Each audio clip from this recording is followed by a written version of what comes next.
Hello and welcome to Editing with My Wife, now with more truth. I'm the Hooded Philosopher and I'm here with Cheesy Loops. So, Cheesy Loops, tell me the truth, because it's only truth today. Do you love your family? Yes. It's good that came out fast. You like to think about things sometimes, but that was an easy yes, and that's good. So we see the truth. All right. Anyway, do you want to say anything before we start? She's making pretty claws on her nails. I'm making claws out of clay. And we have our cute puppy. For anyone who wonders, her name is Appendage, or Penny for short. Kind of fun. And she's I don't like that one though. she's also called Bogans. We call her Bogans because she's like a scary thing that goes barf barf barf. Big scary monster. She thinks. She's little Bogans. She's completely Bogan. enticed. She's completely enticed by the treats. Yes, they're right there. Right there is the treats. And if I take my hand away, she's going to want to sniff my hand. Sniff my hand? Well, of course you're going to want to sniff my hand. What was I saying? Don't do that. Don't be mean. We'll get you some in here in a minute. We got to read some stories before we do that. We do gotta read. Yay. Are you ready? Yes, I'm ready. Alright, Chapter 6, A Handful of Stolen Memories. Theft on Earth has all but stopped. It would baffle anyone there. No one cares. That's a I, but I don't know why. It should be 1 iota. 1 iota about the money. That's a single one. No one cares 1 iota about the money. They just do what they want, avoiding as best they can, using someone as a means to an end.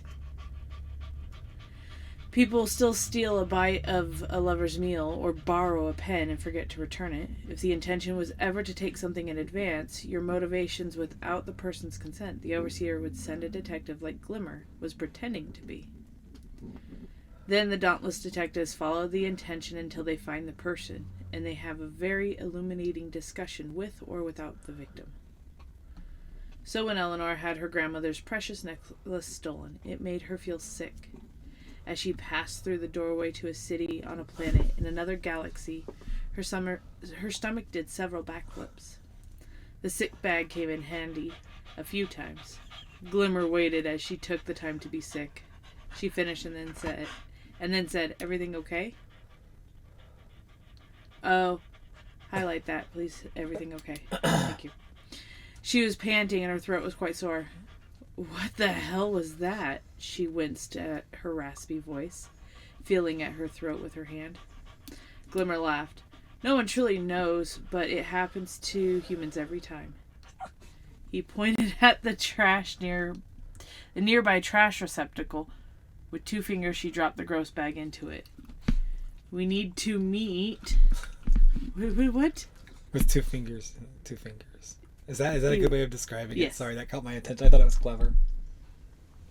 "We need to meet with the global animus. It's like the observer, but it's not looking at the intent, it's looking at the actions. When the person is drugged before a general council to confirm or deny the plea of the criminal. Then the person, okay. The victim doesn't get a say?" she asked, as they made their way out of the alien building. The world outside felt like Earth. It looked like Earth. If it were not for the cave-like building constructed all around her, and the violent bag of six she just tossed in the bin, she wouldn't have even known.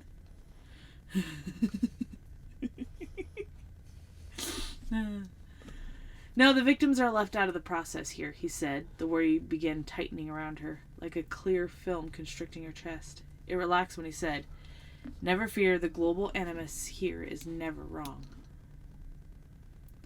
"Never?" she questioned. "I know about all those who talk. I know all about those who walk the ground on Mordock. It is not judge, jury, and execution or anything like that. All that is still left up to the people. All that is still left up to the people." Okay. "It is simply the planet itself keeping track of the comings and goings. So who then has the supreme authority?" Her question was valid. Glimmer didn't know the answer or feel like making up an answer, so he said, "That is way out of my jurisdiction.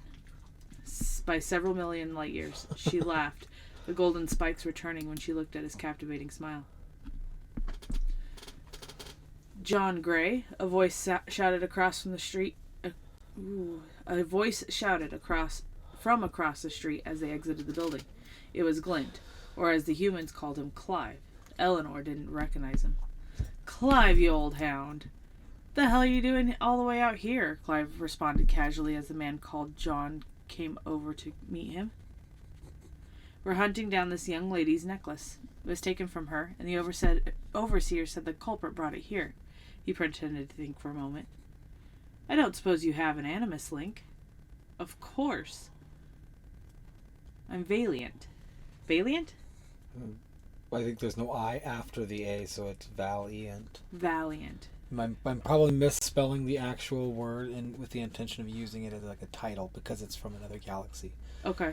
You know, it's a similar word. They're just using it differently. So it's like a detective kind of, so to speak, or something like that. From whatever because the ideas are not that Glimmer's lying completely about everything. It's rather that he knows the way the world works and can lie wherever he needs to, knowing the information. Yeah.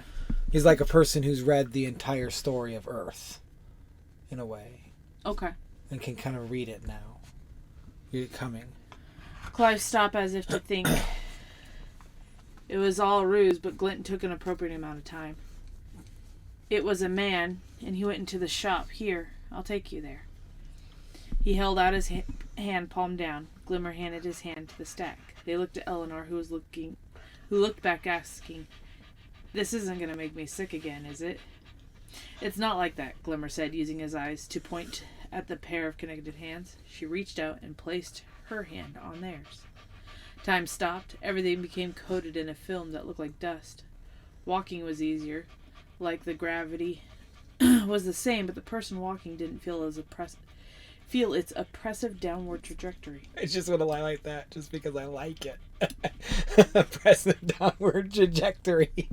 Sorry, go ahead. They walked down one road after another until they reached a large round building with an open face.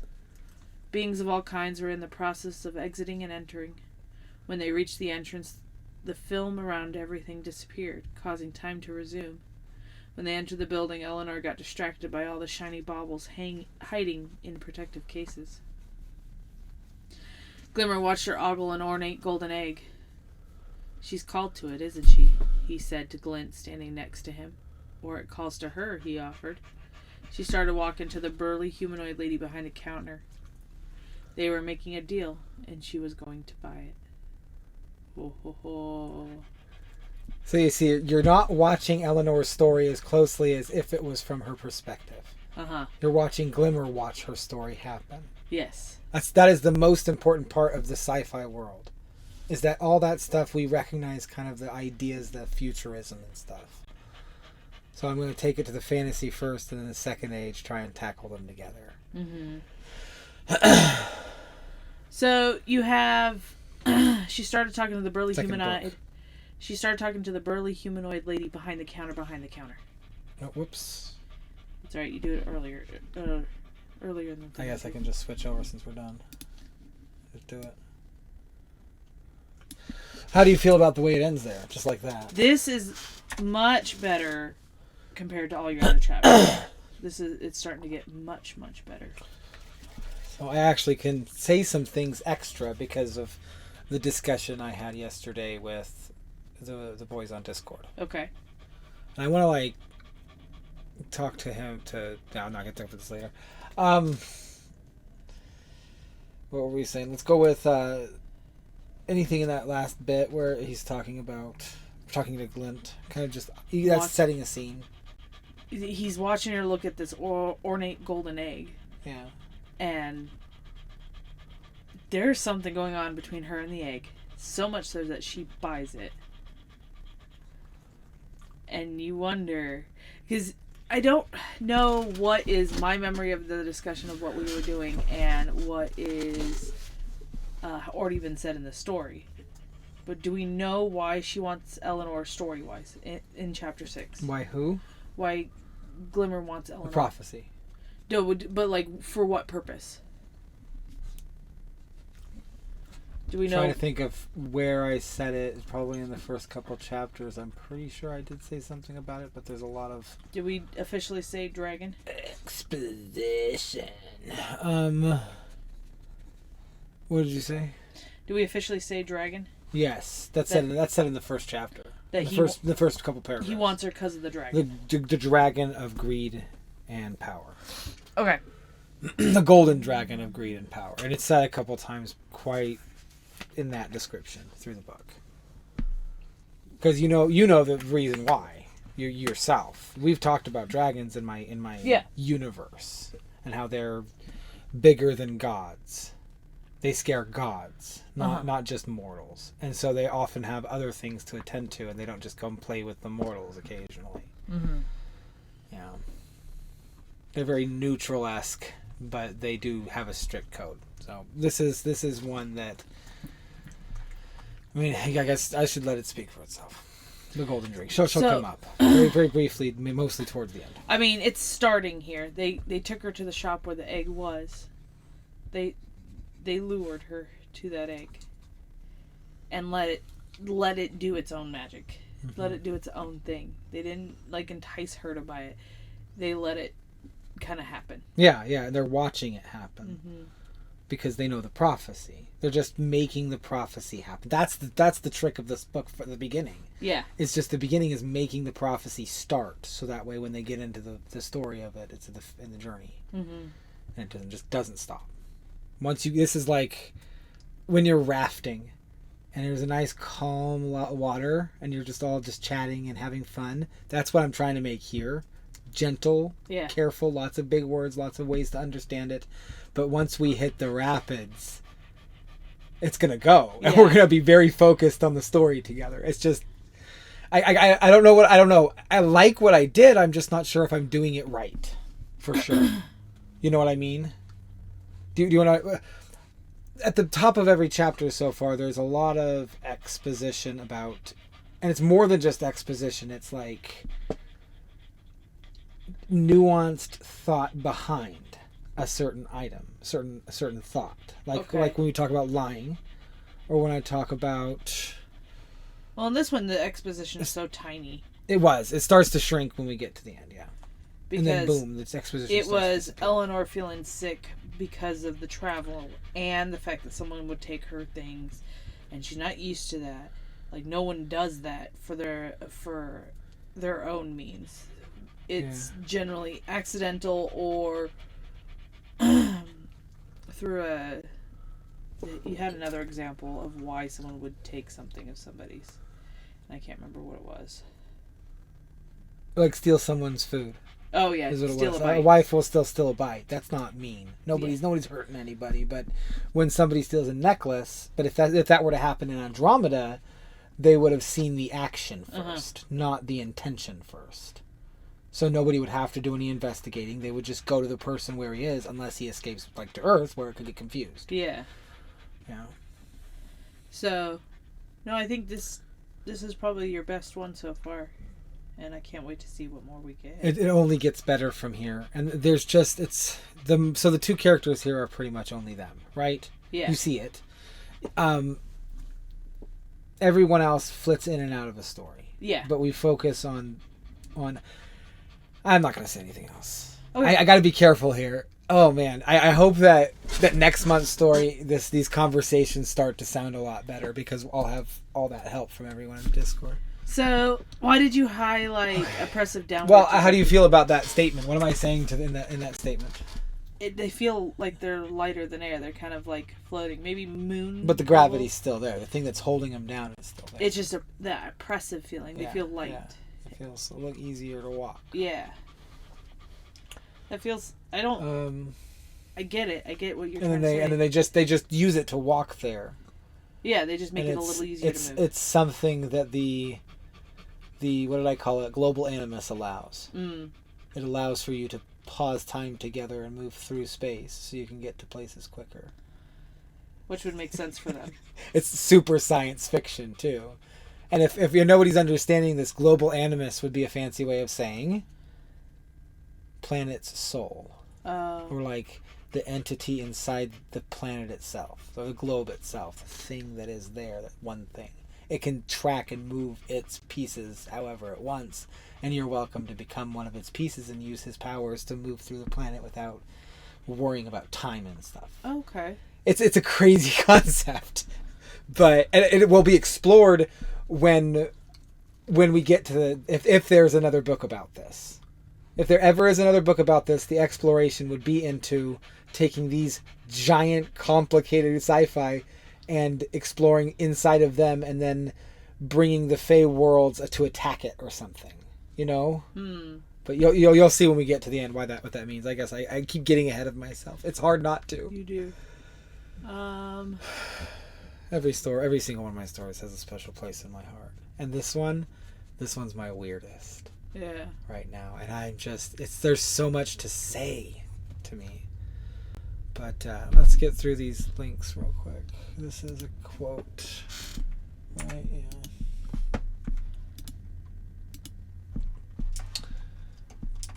Okay, and then... Who then has the supreme authority? Her question was valid. Who is saying that? Eleanor. Oh, I always want to put an E there. What about these two? This one is saying that this is dialogue. So Clive is kind of being very casual. All the way out here, you right? So that's acceptable. Uh-huh. Okay, and this one over here, I doubled the A's because he's making that elongated in his voice. Way out of his... Yeah, so yeah. Like several million light years. So I want you to see how in the next book, if there is one... None of the time and space stuff needs to be relevant. And we're going to mix that stuff into fantasy worlds where time and space is very relevant. Like the knights on the battlefield. It's going to be interesting, I think. Okay. Okay, so I wanted to make sure that this was clearer. It says, all I know about those who walk the ground on Mordok. I know all about those who walk. It needs to start off with a quote. Oh.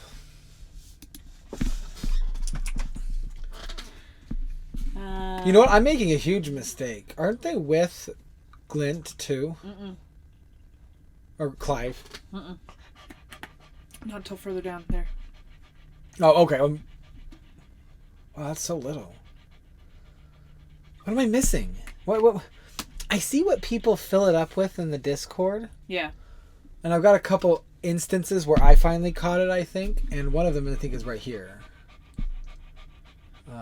This one, Louis probably would shame me for. Oh, thank you. It relaxed. Like probably maybe it was I can't remember who it was, but maybe it was Blade Master. But it relaxed. I mean, what's going on here? I want to be clearer with the descriptions because what he's seeing is not something humans normally see. You know, this tight film is a real thing to him. He sees the constriction of it pulling her in. You know. No, what? I don't know. No, the victims were left out of the process here, he said. The worry began tightening around. Why would she worry?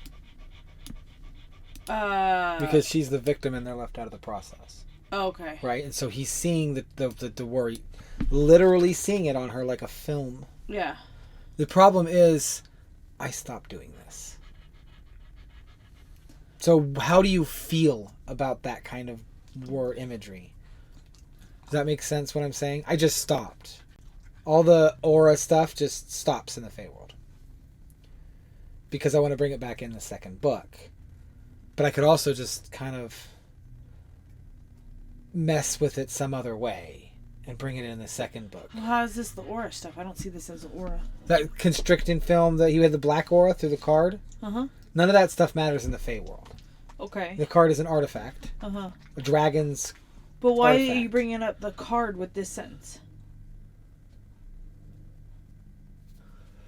Because it's related to something, but it's completely dropped after they go into the Feyworld. But we haven't gone to the Feyworld yet. I know. I'm okay. My question is, there's this thing I'm doing about like fear dripping off of her was intended to be literal. Like he sees the fear dripping off of her. Yeah. Okay. He sees the anxiety constrict like her in. He sees the film of it. Yeah. And she, when she looked through the cards, saw the inky blackness of mystery around him. Prophecy. Okay. And nobody's really sure, and now you don't get to know, but there's something there that's really important. And it's just this black outline. Okay. You see, I'm trying to do something, but when I get to the Fey world, you hear nothing more of it. Okay. And I'm concerned that I should add it into the Fey world. You don't want it in the Fey world. So that's okay. And the idea is that if when I bring it back to the real world in the next book, it can come back up. Yeah. Okay. I was concerned that would be like off-putting because it was like, ooh, all this interesting talk of the visual emotions of it, and then it's gone in the next. But that 3/4 of the shows book. part of the juxtaposition of the Science fiction and the the existence and the journey. Yeah, the journey. Absolutely. Okay. It shows good. you that difference. Good. So it being gone is not a bad It's idea. but it kind of sucks because it's pretty. Like the spikes are love. She's actually kind of liking everything about him. He's got a nice smile. He's a little mysterious and she likes that. He's helping her through a tough situation. They've had an encounter outside that was more casual. There's a lot of reasons why it might be like starting to peek out of her, and he's looking for that because golden is its color. Okay. That's the one. He doesn't need the thin film. He doesn't need an inky blackness. He doesn't need the dripping fear, or not fear, dripping anxiety. No, fear. Yeah, because the anxiety was restricting. He needs the shiny gold, right? And that's love. And the message, a big part of the message here is a message that digs back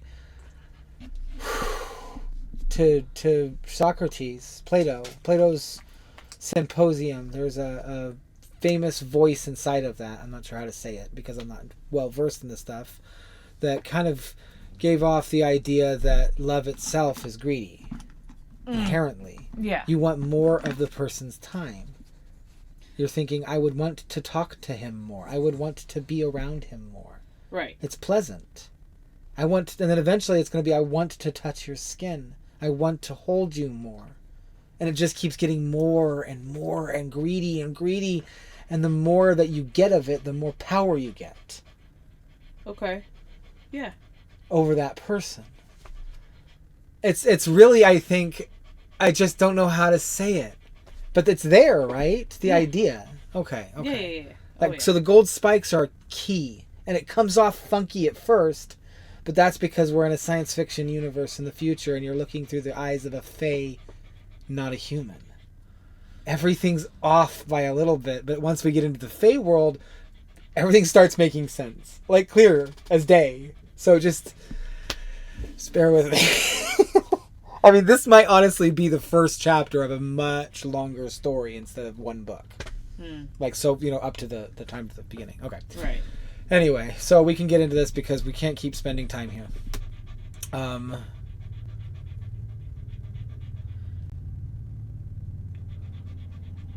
It relaxed when he said, "Never fear, the global animus is never wrong here." You had that highlighted because it relaxed when. Where? I missed it. I'm sorry. Right where your mouse is, dude. No, down. Where your mouse was. Go down. Right there. That's what you had highlighted. Well, I'm tightening there. Yeah. No, you had it relax when he said. You highlighted it relaxed when he said. Why did you highlight it relaxed when he said? Oh, gosh. It. What is it? The constricting? And it relaxed. But what about when he said? Is there a better way of saying that?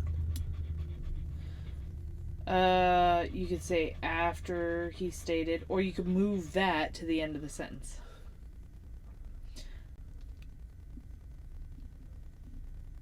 Maybe that's what the problem is that it needs to be at the end of the sentence. Okay, what if I...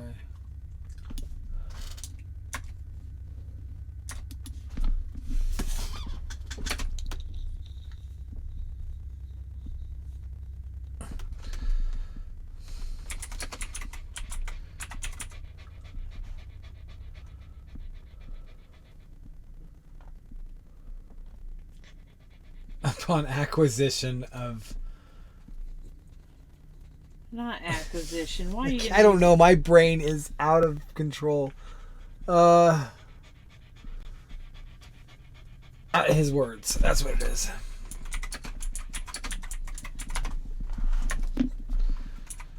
There you go. Nope. Don't need to there. Okay. Okay. Next one up. Let's get going. I'm sorry. We're going Two real fingers. She slow. dropped the gross bag into it. We need to make sure Glimmer, because Glimmer's saying all of this, right? Yeah. Okay. I don't know why I highlighted that. Do you know why? I don't. Okay. So tell us in the comments why that's bad. She winced at her raspy voice, feeling at her throat with her hand. Do you understand what I'm trying to do? Winced at her waspy voice. Raspy voice. Like she'd just been throwing up. Yeah, maybe. Right, and she winced at it because it's kind of like, ugh. Yeah.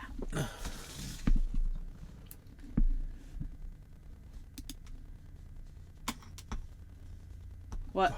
I don't know. I don't know what to change about that. I just wanted to make sure I was saying it clear, I guess. Yeah. Comma? Right? No. Oh, no, Okay. you said something about this. Okay. Yes, she finished and then said everything okay. And then she says, what the hell was that? So Glimmer is asking, is everything okay? See, I was thinking I could rework this. Yeah, so it says, when she'd finished, Glimmer let go of her hair. Kind of like idea he was holding it back so that she could deal with the problem.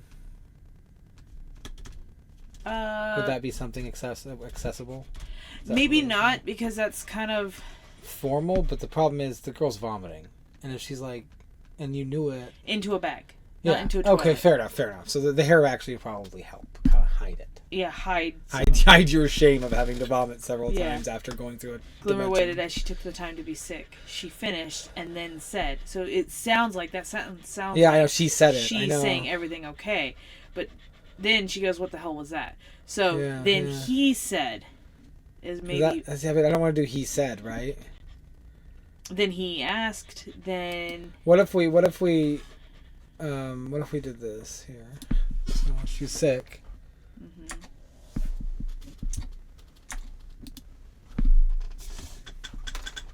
Or you could just say that, leave it like that. Yeah. Glimmer waited as she took the time to be sick. Everything okay? Because he's already waiting. Yeah, he's waiting. Being patient. And then she was panting and her throat was quite sore. What the hell was that? Okay. That might have fixed it. And then this is just the one. And Yeah. do you know what I'm saying here? 1 iota? Or is that bad? Iota. I don't know why I put I there. Or maybe it's changing it. I don't know. No one cares 1 iota about the money. They just do what they want, avoiding as best they can, using someone as a means to an end.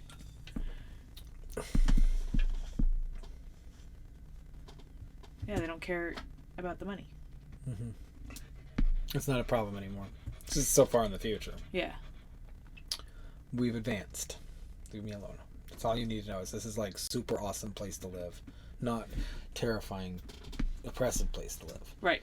I'm trying to keep that one going too. You're right, there's one more. And then I'll get into the sci-fi of it later. Oh, if we ever get into it. There's wonders in my head that's saying that if I just keep doing this once a month every year, by 2 or 3 years I'll have 12 good books. Yeah. That's a pretty impressive feat. Yeah. And they can come out at different times and people like them, whatever. Look it, I got dragon nails. Maybe you find something. Either way, I'm getting good, so. What are we doing? What are we doing? I think we're done. Yeah. And Puppy got all of the treats. I was thinking of doing them across multiple episodes. She's gonna get more. Okay. She's not done. Get ready, Bogans. You's gonna get snackins. Okay. Thanks for watching. Have a good day. Like, comment, subscribe. Comment about everything you want. Anything you want. We'd love to hear your voice. Bye. Bye.